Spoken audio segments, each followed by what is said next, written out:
기도하겠습니다. 좋으신 아버지 하나님, 오늘도 저희들에게 이 시간을 허락하여 주시고 또 주님의 말씀을 묵상하며 이 하루를 출발할 수 있게 하시니 감사를 드립니다. 주님, 무엇보다도 오늘도 우리에게 귀한 복음의 말씀 주셨사오니 이 복음을 통해서 하나님 나라의 기쁨과 하나님 나라의 그 은총을 회복하며 살아가는 저희들 되게 하여 주옵소서. 무엇보다도 아버지 하나님, 그 복음의 증인되어서 이 땅 가운데 하나님께서 이루어 가시는 그 새 역사를 알게 하여 주시고, 그리고 또 그 새 역사에 저희들이 동참하면서 주님께서 원하시는 그 하나님 나라의 손과 발 되어 살아가는 우리 모두가 되게 하여 주옵소서. 우리 구주 예수 그리스도의 이름으로 기도드립니다. 아멘. 오늘 우리에게 주신 말씀은 사도행전 8장 1절에서 13절입니다. 사울은 스데반이 죽임 당하는 것을 마땅하게 여겼다. 그날에 예루살렘 교회에 큰 박해가 일어났다. 그래서 사도들 이외에는 모두 유대 지방과 사마리아 지방으로 흩어졌다. 경건한 사람들이 스데반을 장사하고 그를 생각하며 몹시 통곡하였다. 그런데 사울은 교회를 없애려고 날뛰었다. 그는 집집마다 찾아 들어가서 남자나 여자나 가리지 않고 끌어내서 감옥에 넘겼다. 그런데 흩어진 사람들은 두루 돌아다니면서 말씀을 전하였다. 빌립은 사마리아 성에 내려가서 사람들에게 그리스도를 선포하였다. 무리는 빌립이 행하는 표징을 듣고 보면서 그가 하는 말에 한 마음으로 귀를 기울였다. 그것은 귀신 들린 많은 사람에게서 악한 귀신들이 큰 소리를 지르면서 나갔고, 많은 중풍병 환자와 지체 장애인이 고침을 받았기 때문이다. 그래서 그 성에는 큰 기쁨이 넘쳤다. 그 성에 시몬이라는 사람이 있었는데 그는 마술을 부려서 사마리아 사람들을 놀라게 하며 스스로 큰 인물인 채 하는 사람이었다. 그래서 낮은 사람으로부터 높은 사람에 이르기까지 모두 이 사람이야말로 이른바 하나님의 위대한 능력의 소유자이다 하고 말하면서 그를 따랐다. 사람들이 그를 따른 것은 오랫동안 그가 마술로 그들을 놀라게 했기 때문이다. 그런데 빌립이 하나님 나라와 예수 그리스도의 이름에 관한 기쁜 소식을 전하니 남자나 여자나 다 그의 말을 믿고서 세례를 받았다. 시몬도 믿게 되었고 세례를 받은 뒤에 항상 빌립을 따라다녔는데 그는 빌립이 표징과 큰 기적을 잇따라 행하는 것을 보면서 놀랐다. 아멘. 오늘 본문 말씀은 7집사 중에 한 사람이었던 빌립이 사마리아 땅에서 복음을 전하며 큰 하나님 나라의 표징을 드러내는 말씀입니다. 스데반의 죽음은 교회의 큰 슬픔인 동시에 큰 핍박이 일어났습니다. 그로 인해서 많은 그리스도인들은 이제 유대 교회를 떠나서 유대 지방과 사마리아, 즉 땅끝을 향해 흩어졌던 것입니다. 사나들인 공회는 이제 이 그리스도교의 복음이 해로운 것으로 여기며 그리스도인, 즉 예수 그리스도를 믿고 따르는 사람들을 옥에 가둡니다. 이 일에 앞장섰던 사람이 바로 사울입니다. 유대인들의 핍박으로 인해서 예루살렘 공동체는 흩어졌고 이제 제자들만 남고 많은 사람들이 다양한 지역으로 흩어지게 됩니다. 하지만 이런 위기는 이제 복음이 땅끝을 향해 선포되는 그런 놀라운 기회가 됩니다. 그 중에서 그 7집사 중에 한 사람이었던 빌립은 사마리아 땅에 가서 복음을 전하며 놀라운 표징들을 드러냅니다.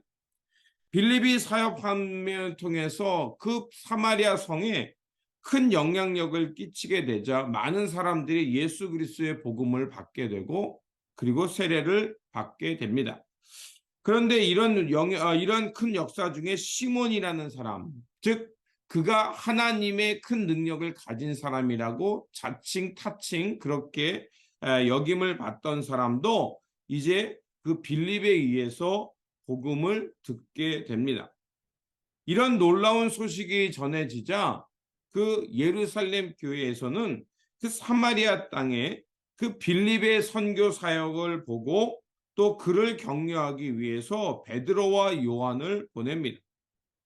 이러한 역사를 또 이러한 사건들을 통해 말하는 것은 즉 사마리아 땅에도 예루살렘 교회의 그런 역사와 같은 것이 동일하게 일어났다는 것을 말하는 겁니다.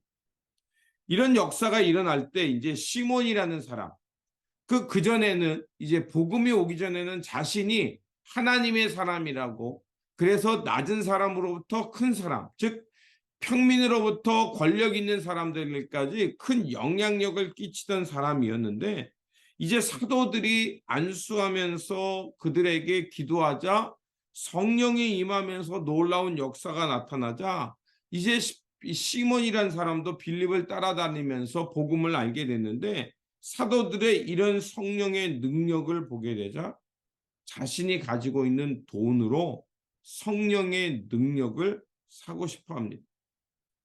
그러자 베드로는 이 시몬에게 매우 진노하게 되죠. 왜냐하면 성령의 능력을 어떻게 해요? 자기의 위치와 권력을 높이는 도구로 사용하려고 하고요. 그리고 또 어떻게 합니까? 성령의 능력을 돈을 주고 살 수 있는 것으로 생각합니다. 그래서 20절에서 23절에 이렇게 말합니다. 베드로가 그에게 말하였다. 그대가 하나님의 선물을 돈으로 사려고 생각하였으니 그대는 그 돈과 함께 망할 것이요. 그대는 하나님이 보시기에 마음이 바르지 못하니 우리의 일에 그대가 차지할 자리도 목도 없어. 그러므로 그대는 이 악한 생각을 회개하고 주님께 기도하십시오. 그러면 행여나 그대는 그대 마음속에 나쁜 생각을 용서받을 수 있을지도 모르. 내가 보니 그대는 악의가 가득하며 불의에 얽매여 있어. 시몬이라는 사람은 빌립을 통해서 그리스도의 복음을 들었습니다. 그리고 그 복음을 통해서 놀라운 일들이 일어나고 병자가 낫고 또 성령의 강한 능력들이 나타나자 그가 가진 생각은 뭐였습니까? 나도 저 능력을 받아서 저 시몬처럼 이렇게 권세 부리는 사람, 자신에게 이렇게 능력을 부리는 사람이 되어서 내가 높아지고 싶다라는 생각을 했던 겁니다. 그래서 베드로는 그를 심하게 질타한 겁니다. 하나님의 선물을 성령을 돈으로 사라고 생각했던 그것 자체도 잘못됐을 뿐만 아니라 그 안에 어떻습니까? 악의가 가득하고 불의가 그를 얽매고 있다라고 말합니다. 그가 할 수 있는 것은 자신의 악한 생각을 깨닫고 주님께 나아가 기도하며 하나님의 은총을 바라는 것뿐이었습니다. 이런 행동을 무엇을 말할까요? 시몬의 생각은 그 시대의 어떤 사람들, 즉 능력을 행하고 싶은 사람들이 어떤 생각을 가지고 있는가를 말하는 겁니다. 오늘날로 말하면 성령의 능력 받아서 자신의 지위를 높이고 출세를 하고 싶어하는 마음, 성령을 자신의 성공의 도구화로 하고 싶은 마음을 꼬집는 것입니다. 성령의 능력은 다양한 것들이 나옵니다. 어떤 사람들은 예수 믿고 성령이 충만해서 또 사회적으로 진출할 수도 있고 또 어떤 사람은 방언, 예언, 치유, 기도 또 여러 가지 다양한 은사들이 나옵니다. 그게 고린도전서에 나오죠. 그런데 고린도전서가 다양한 은사를 말하면서 가장 최고의 은사를 사모하라고 했던 게 뭡니까? 바로 사랑의 은사였습니다. 그리고 고린도전서 12장에서는 그 은사를 가지고 어떻게 사용하라 그랬냐면 자신에게 유익이 되고 그리스도의 교회에 덕이 되도록 그 은사를 사용하라고 했습니다. 하나님의 주신 은사와 능력을 가지고 우월주의나 무조건 자기의 믿음을 강화하고 자기의 의의를 강화하는 것이야말로 하나님의 진노의 대상이 될 수 있다는 것입니다. 이렇게 빌립과 베드로, 요한을 통해서 성령의 강림의 사건이 일어났다는 것은 앞에서 언급한 대로 예루살렘 교회에 나타났던 성령 강림의 사건과 동일한 역사가 그 사마리아 땅에도 일어났다는 것입니다. 예수 그리스도의 복음은 이처럼 땅끝에서도 동일한 역사를 일으키고 하나님 나라의 백성이 아니었던 이들을 하나님의 백성으로 받아들이는 놀라운 역사가 일어납니다. 그거의 대표적인 사건이 또 한 번 일어납니다. 바로 이 사마리아 성에서 이런 역사가 일어났죠. 그리고 하나님의 영은 또다시 빌립을 이끌어서 이제 에디오피아로 돌아가고 있는 내시를 만나게 합니다. 내시라는 것은 뭐를 말할까요?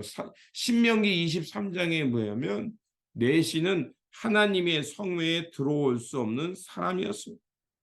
그런데 성령은 빌립을 이끌어서 그 에디오피아 내시를 만나게 하고요. 그가 읽고 있었던 이사야서 그 고통받는 어린 양, 그 어린 양이 누구인가를 알고 싶어하는 그 마음에 빌립과 대화하게 하고 그 빌립을 통해서 그 억울하게 죽임당하는 어린 양의 그 양이 바로 누구냐? 예수 그리스도다. 영원한 대속의 제물이 되어주시고 우리의 영원한 대제사장이 되어주시며 인류의 죄를 씻기 위해 무고히 희생당하시며 피 흘리셨던 예수 그리스도의 십자가 사건이 바로 이사야가 말한 그 하나님의 구원자라는 것을 그에게 설명해 주자 그는 성령이 그에게 강권적으로 임하고 그리고 예수 그리스도의 이름으로 세례를 받고 싶어 합니다. 그러자 빌립은 그곳에서 세례를 베풀고 그에게 성령이 임합니다. 이건 뭘 말하겠습니까? 성령이 임하고 예수 그리스도의 이름으로 세례를 받았다. 그거는 바로 앞에서 언급한 대로 하나님의 백성이 아니었던 자가 하나님의 백성이 되는 놀라운 사건이 일어났다는 겁니다. 예수 그리스도의 복음은 인종, 문화, 편견, 사람이 그어놓은 여러 가지 경계와 담을 뛰어넘어서 하나님의 백성으로 하나님의 구원의 울타리 안으로 인도하는 놀라운 역사가 일어난다는 것입니다. 그런 역사가 바로 예수 그리스도의 복음과 성령의 능력 안에서 이러한 역사가 일어납니다. 그러한 복음과 성령의 역사가 있었기 때문에 오늘 우리가 예수 그리스도를 믿고 살아갈 수 있으며 또한 복음에 증인되어서 땅끝까지 이런 사람들이 그어놓은 경계와 담을 뛰어넘어서 하나님께서 원하시는 하나님의 나라, 화합과 치유, 통합과 평화와 돌봄의 공동체를 향해 살아갈 수 있는 겁니다. 그러므로 오늘 우리에게 이런 복음과 성령의 능력으로 하나님의 백성을 삼아 주셨으니 우리가 할 일은 무엇이겠습니까? 바로 땅끝까지 이르러 그 하나님 나라의 증인이 되는 것, 복음의 증인이 되고 예수 그리스도의 사역의 손과 발이 되어 살아가는 것입니다. 그러므로 오늘도 우리에게 이런 귀한 사명과 그 사역의 자리를 주신 것을 깨닫고 우리 주 예수 그리스도께서 이루어 가시는 하나님 나라, 그 나라가 완성될 때까지 복음과 성령의 능력 안에서 그 하나님 나라의 일을 감당해가는 예수 그리스도의 제자들, 빌립과 같은 신실한 사역자들이 되시기를 주님의 이름으로 축원드립니다. 기도하겠습니다. 모든 열방을 부르셔서 하나님의 백성이 되기를 원하시는 하나님, 위기 속에서도 하나님은 성령의 능력으로 그들과 함께 하셨고 모든 열방을 복음을 듣게 하시고 구원을 향해 나오게 하셨습니다. 우리가 예수 그리스도의 이름으로 세례를 받았고 성령의 능력 안에서 진치심을 받았사오니 이제 우리는 세상 욕망을 내려놓고 열방을 구원하시는 하나님의 뜻에 사로잡혀서 땅끝까지 복음의 증인되어 살게 하여 주옵소서. 그래서 성령과 복음 안에 살면서 우리가 있는 이곳에서 예수가 그리스도됨을 전할 뿐만 아니라 모든 이들에게 그 복음을 전하고 성령의 충만함의 능력을 전함으로 하나님의 백성이 되며 하나님의 구원을 깨닫고 살아가는 그 통로가 되게 하여 주옵소서. 우리 구주 예수 그리스도 이름으로 기도드립니다. 아멘.